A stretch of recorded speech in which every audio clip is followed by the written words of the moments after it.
So one of my favourite ways to entertain is finger food.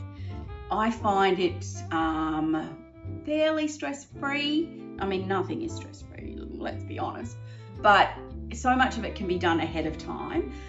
You can have like either a grazing plate to start with cheese, bickies, fruit, all that sort of stuff. So you've got that going all the time. And then you can have a couple of chosen warm things. So my favourites, meatball subs, quiche, ham and Jarlsberg, little sliders. There's a whole range of different things. And then you can just put them in the oven, mingle with your guests, come back, serve them while something else is cooking in the oven. And yes, you are tied to the oven a little bit more, but in an easier way. You don't have to try and coordinate main dishes, vegetables, all that, get your desserts ready. It's just an easier way to tiptoe into entertaining. And I've got quite a few good recipes on the blog. So go check them out. And yeah, let's see if we can not make entertaining feel a lot more fun. So today we're going to make my favorite meatball subs recipe. Super easy, can be frozen for a month. Bring it out the day before, thaw it out, put it in your rolls and then throw it in the oven. Easy, easy, easy. Not so many ingredients in it, it's pretty straightforward. One trick I do like is to use one of these for the meatballs. But anyway, I'll show you that as we go. So we start by adding 500 grams each of beef mince and pork mince. Now you can use just beef mince if you like, but I find the combination of the two is ideal. It makes the flavour just that bit nicer, right? So next up, we're going to add a cup of panko crumbs. So just pour it in. Look, it doesn't matter if it's a bit more, it's a bit less. It all comes together in the wash. So I'm not a pedantic type cook. After our cup of panko crumbs, I'm going to put in a teaspoon of onion powder. This just gives it a little bit of extra boost in flavour. Then we're going to do a cup of finely grated parmesan. So that goes in. And then finally, eggs. 2 eggs, and then you gotta get your eggs. When I'm using eggs in recipes, I don't like to crack them directly in my bowl. I don't know, it may be something that I was brought up with, but I like to do it in another bowl just to make sure I don't get eggshells in it or the eggs off or something, and then I waste all my ingredients. Never happened, but you know. So we've got 1 egg, and then the second one. Oops. All right, now I have removed my rings and I'm going to get dirty now into this. Ooh, this is kind of therapeutic. Just get in there, you want to get everything mixed together. You don't need to over mix it though, because you don't want your protein to be tough. You just want to get it all combined so you know you don't have your beef mince and your pork mince separate and all that sort of stuff. So we're just going to get in there, squeeze it through your fingers just like that. So that's looking pretty good. See the eggs all taken up into it. There's no breadcrumbs or cheese separate. It's all mixed together. So there we go. So I'm going to wash my hands and then I'll show you what we do. Something I did forget to tell you is you need 3/4 cup of water too. This is to go in, it keeps the whole mixture nice and moist and everything. So do that beforehand and you won't end up with this messy bowl like me, but anyway, it's all good. That's what I mean, you know, you can fix all the little mistakes. We all do it. Okay, so there we go. We've got our nice moist mixture. That wasn't too painful. So you've got your mixture all combined. Get your little, they're little cookie scoops or something, meatball scoops. I'll link them in my Shop My Favorites in case you can't find them. I'll find them for you. But this is how easy it is. Just scoop them out. And also keep yourself a cup of water here. I'll show you what that's for. So you get these nice little, more uniformed meatballs. And so stick that in there and it keeps it clean and easy to use as you go through, because you're going to do a lot of meatballs here. But you need them small like this. I don't know know whether you can see it completely. So see how the size of the meatballs? You need them that small because you want them to go in the little mini rolls, which I'll show you later. So don't be tempted to make them real big unless you're making full size ones. So this is the size of the meatballs we're trying to do. And it's just a slow, tedious sort of process, but worth it because they fit really nice in the little meatball bread roll things. And yeah, it's all good. So let's just keep scooping.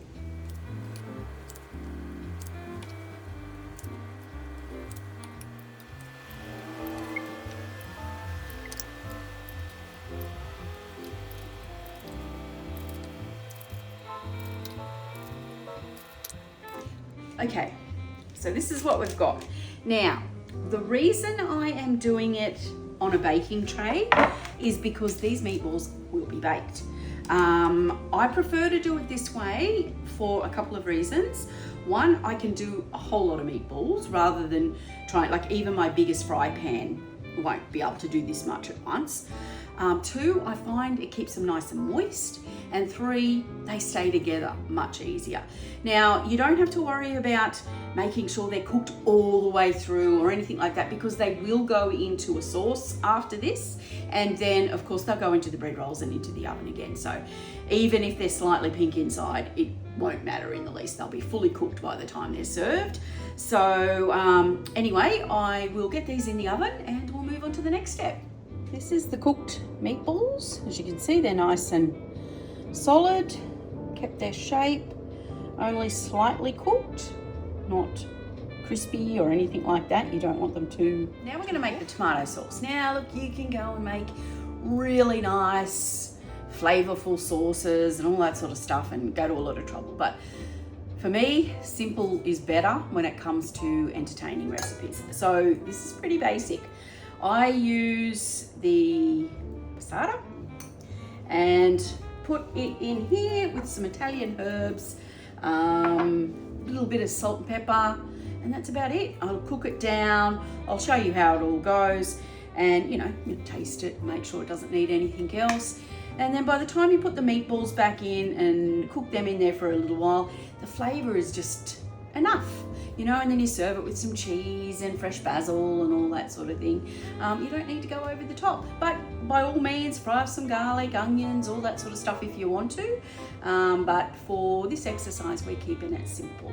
Okay, so for this amount of meatballs, I like to use the 700 mils. Now, I'm not a wasty girl, so I want to use this first.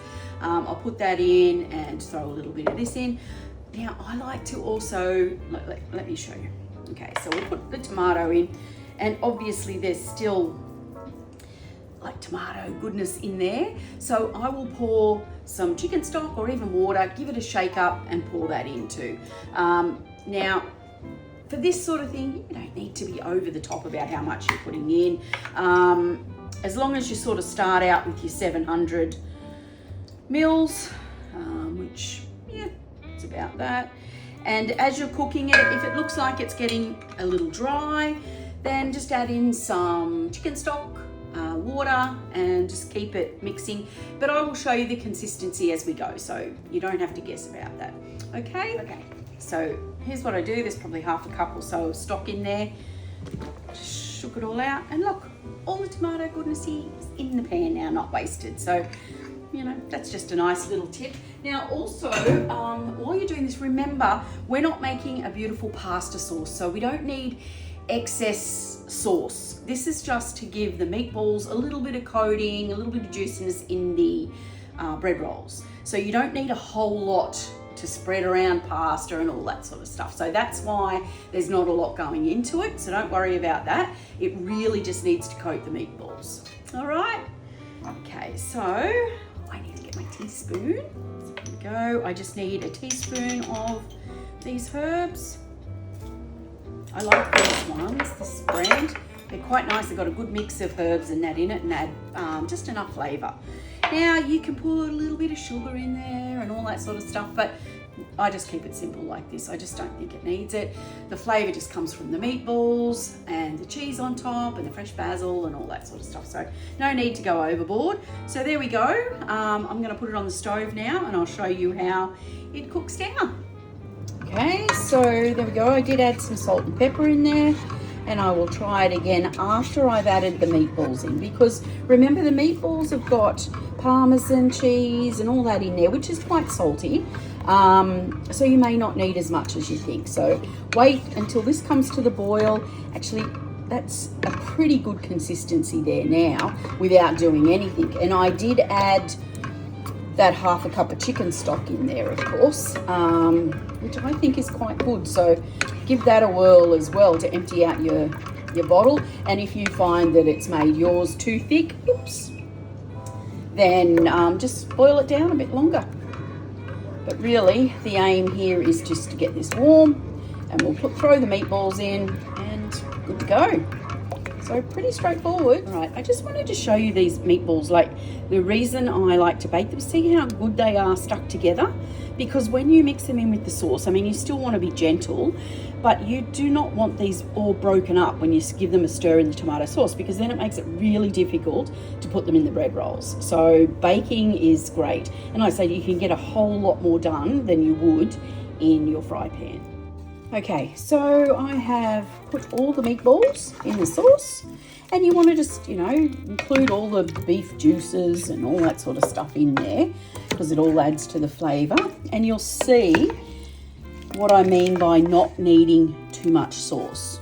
Okay, like the meatballs are all covered and there's little extra bits and pieces in there. So that is the perfect amount of sauce, because when you scoop these up to put them in the meatballs, you see that? You just want that coating, and you'll put some cheese on it, fresh basil.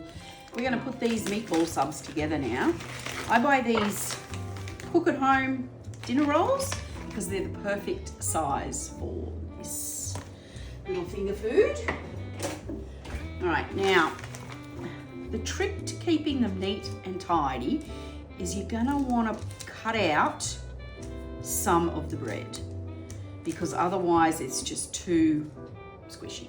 Okay, so see how I've done a triangle there? So that gives you room for your meatballs to go in nice and tidy, and they're not going to squirt out everywhere when somebody tries to eat them.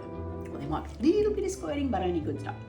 Okay, so I'm going to do that to all of these bread rolls, and then we're going to put in the meatballs and the cheese. Yeah, this is a fairly straightforward process. I mean, you can keep that, whiz it up, use it for breadcrumbs or whatever. You don't need to throw it out. I like to use up all my excess stuff. I don't like to waste. So there we go. They're all done. Now what we're going to do is put our meatballs in our bread rolls. Okay, now it's 3 little balls fit into these bread rolls perfectly. Okay, so just like that.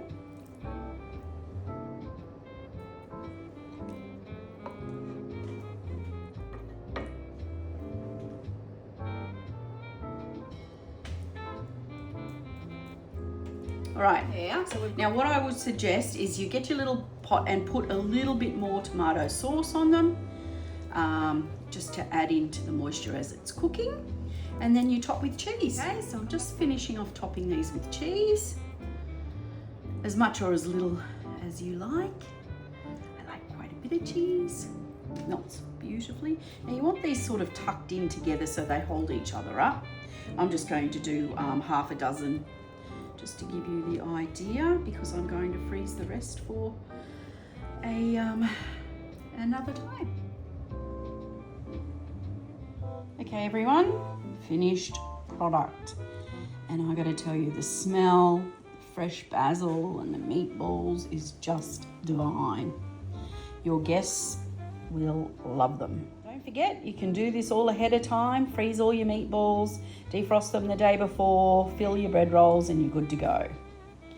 One nice, easy dish.